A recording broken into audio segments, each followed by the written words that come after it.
یو سړی و بوډا سړی و نو په دیوال باندې کارغه ناستو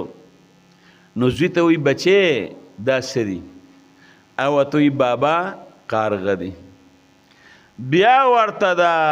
پلار وی بچې دا څه دي او ورته وی کارغه دی که نه په دریم ځل ورته بیا دا پلار وی بچې دا څه دي وی زر ځله مې ته وی چې کارغه دی که نه پلار یې غلی شو هغې بچي ته وی بچې تا نه چې په ړومبي ځل ما تپوس وکړه چې دا څه دي نو ما ته پته وه چې دا کارغه دی خو ته راکوټې وې زما په دې غېږ کې وې او په دې ځای باندې کارغه ناستو نو تا ما ته وی بابا دا څه دي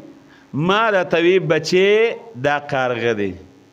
نو چې تا یې بابا دا څه دي نو ما ستا خوله م ښکل کړه او ما وی دا کارغه دی